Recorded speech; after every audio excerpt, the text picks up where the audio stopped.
there you go. Wasn't what we planned, but it kind of works. Hi, I am David Hauser, and this is the amazing.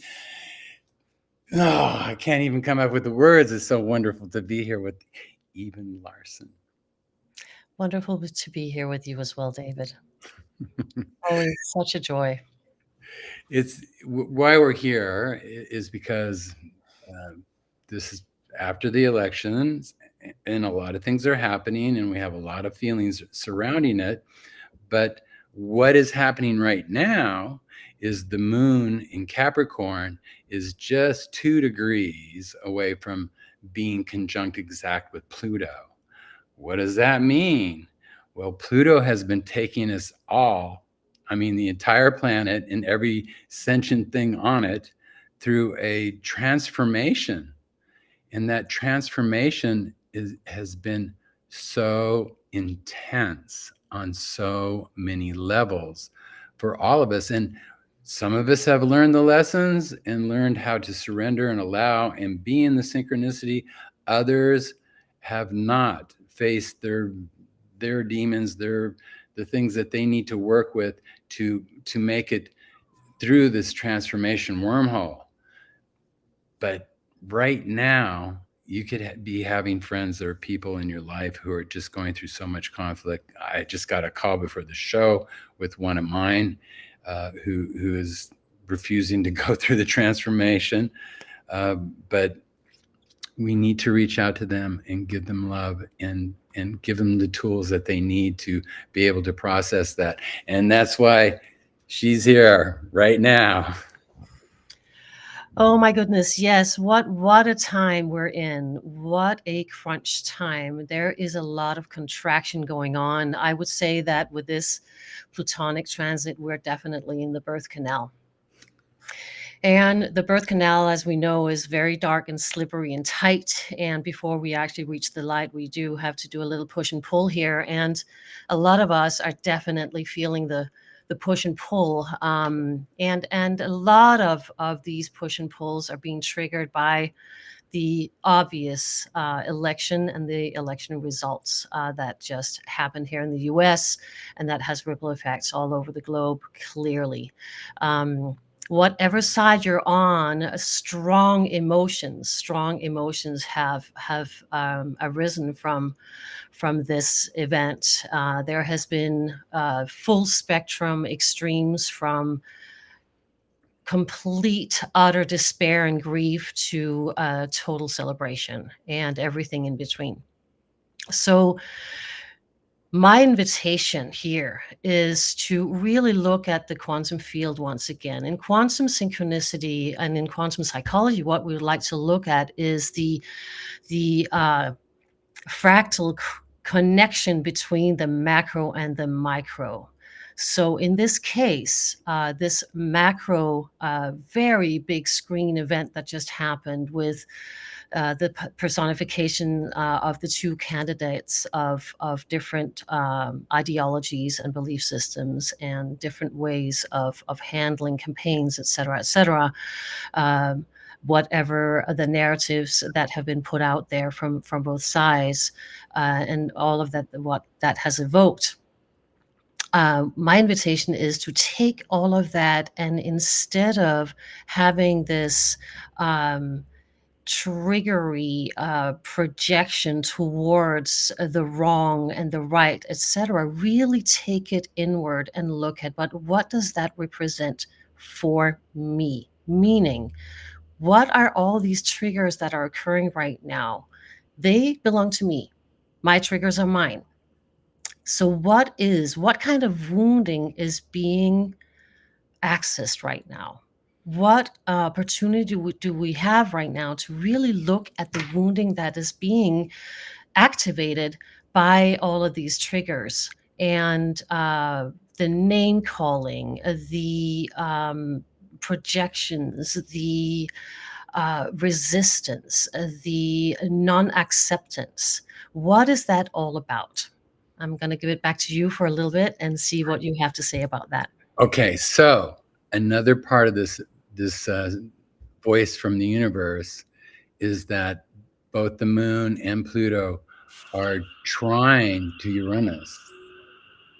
So it's the higher power, the Uranus, the awakened one, the Buddha, the self-realized person is trying to get in touch with these feelings, and it's exactly what you're saying. Is we have to surrender the perceptions that the the dualistic narratives are trying to impress on us, and really take responsibility for how we're feeling and how we're reacting, and how are we expressing those reactions as an awakened being. Yeah. It is it's universe is speaking to us, right? And again, we have this tendency as a human race to fight what is. Well, here it is. This is what the collective consciousness has produced for us, right? For us to see something. This is where we really, really, really can do the shadow work that is needed. The Plutonic energy is indicating that, and then obviously we're in Scorpio as well right now. So it's really time to dig in within. So the shadow parts of ourselves, we have had a tendency here lately, and probably still do, as a human collective, to stand in our righteousness, and to within that righteousness have entitlement. And if we really again bring that home and take that to the personal level, where are we righteous and entitled in regards to our own system, in regards to our own psyche? Where is it that we call ourselves names? Where is it that we have an antagonism within ourselves? Again, this is a very, very macro picture of what all of humanity is going through right now. And just like you said, taking ownership as an individual is really, I believe, what we have the opportunity to do here. And then from there on, we can take it to the next level. From there on, when we have owned our own shadow so that we don't project it outwards anymore, and having to find perpetrators on the outside, whether it is one side or the other, and one candidate or the other, or even a family member that voted differently, and so forth. How can we again bring back that energy within, and really, really take an honest look at ourselves, and do and shine light on the shadow parts of us that are so reactive right now? Either way. it, it's so true. And collective consciousness, what you were saying earlier, collective consciousness, this is the will of collective consciousness. If we stay with that energy of connecting with that connection, collective consciousness, on this higher frequency of quantum, we can all direct the positivity, the growth, the coming together of the dualistic nature to become the consummate observer. Uh, Mercury's going retrograde soon. November 25th, it's going Mm. retrograde in Sagittarius. Okay, belief systems.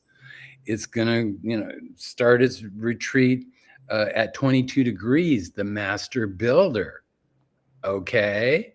So we're going to have to go back to this date in time that the elections happened, and, retune our belief system around all these big feelings that we've had, and readdress them to work with the new the new purpose of Mercury, which is to help our awareness traverse the subconscious. So Yes. it's going to Beautifully be said. amazing. Thanks.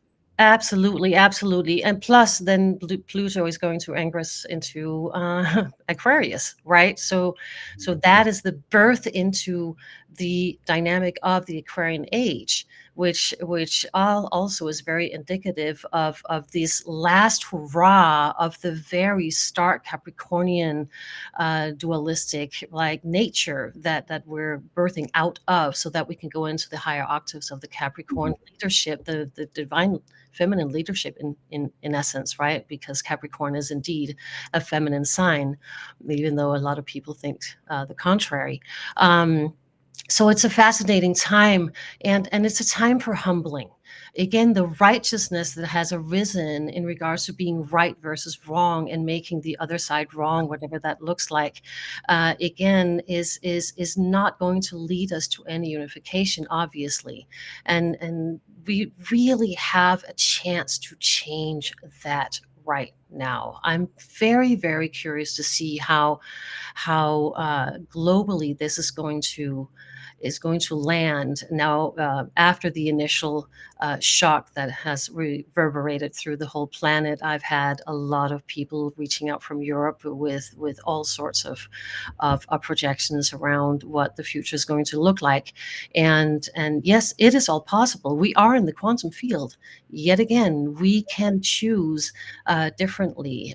What we see here now is the collective of the collection, accumulation of all of our foci collectively.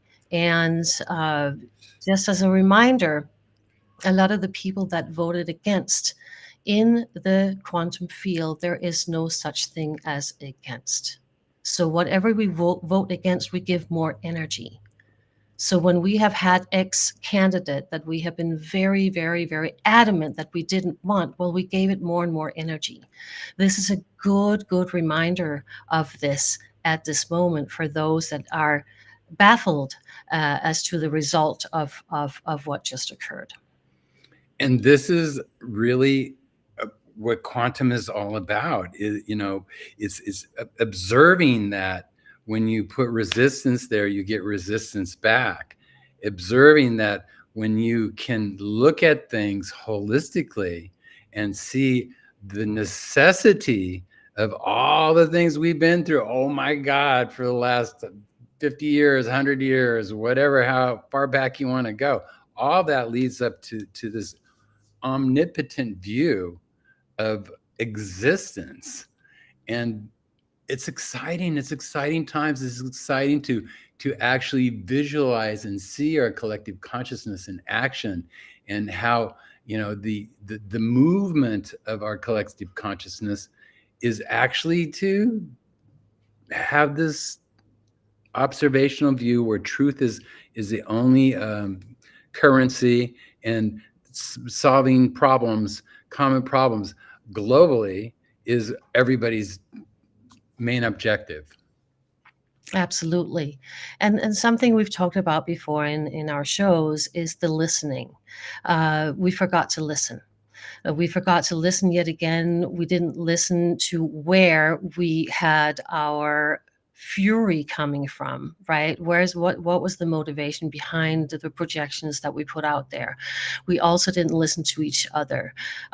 This is a beautiful chance for us to again learn to listen to each other and really actually listen from our hearts instead of the antagonistic listening to respond versus listening to understand. This is again a portal that is opening and giving us the chance to actually just see where it is that we come together, where our commonalities instead of our differences. Um, we can unify from this incredible separative energetic that we've been sitting in for such a long time, that it's been there forever, at least in our lifetime. It's just come to the surface to a point right now that it's so loud that we can no longer ignore it. And that separation energetic comes from within. Every time, let's remember that what is out there is a projection from whatever is going on internally within each and one of us, and then interpersonally as well, obviously. It's astounding to see how we are rising from the quagmire, and in opening up to this view that is humanitarian, that's humanistic, that's compassionate, it's tender, that's affectionate, and stick with those feelings. Stick with those feelings that come from your heart. Don't allow the stories in your head or being in the future or being in the past have any direct influence on this opening view that we're all experiencing, that we're all feeling. It's like, I want to be mad, but you know what? I can't, because it's not who I am. Well, and then be mad, but then also understand why you're mad, right? Mhm. Have a conversation with self and look at where's that energy and where's that emotion coming from. Again, back to the humbling and to the listening. This is where we we've been in this antagonistic energy for such a long time. Is it really a possibility that right now we are having it uh, come in our faces to a point where we just have to do something differently? Right? There is a disruption that has happened, which is very Uranian, obviously, right? So this disruptive energy that we're seeing, can we choose to be excited about what that can produce? Because for me, it's almost like all of the dirt is being thrown in the air, and it's going to land in a different way depending on how we handled it, right? And again, it takes a lot of internal investigation. It takes a lot of internal honesty with self. The world outside will not change if we don't change within. So it goes back to that. I actually feel excitement for this change. I think this is what was needed. We needed to shake everything up, and we could go into semantics as to where that shakeup needs to happen in the political landscape. However, that is just for me the symptom of how we are handling ourselves as humans and human fellow humans and humankind. I- the day of the elections, and like what I said, when Mercury goes retrograde, we're going to go back over this stuff. But Korea joined forces with Russia. I mean, that there's a big message there. Uh, it's this resistance, it's this fighting, it's this not listening, it's not negotiating, not finding what the problem is, identifying the problem and coming together to make the solution that is beneficial to all. A war is not beneficial to anybody. I don't care, it's some sort of economic aid. We have a lot of other economic things we can be creating and doing. And I think a lot of this listening is happening under the veneer. And I think I'm seeing entrepreneurialism grow as a part of that. Mhm. And I really feel that when we start supporting each other's entrepreneurial um, missions, that we start getting into that quantum view and own that quantum feeling that we're all in this together. I love the fact that you're bringing up entrepreneurship, because really what I see here is again that ownership of the sovereignty that we truly can become. What we have also been stuck in for so long is, as I've said before, the triangle of the victim, perpetrator, and the rescuer. And especially now in the aftermath of the election, there's a lot of victimhood energy that's arisen. There's a lot of even martyrdom after all that we have done, et cetera, et cetera. Either side, yet again, I'm not speaking politically, I'm speaking dynamically when it comes to our human nature.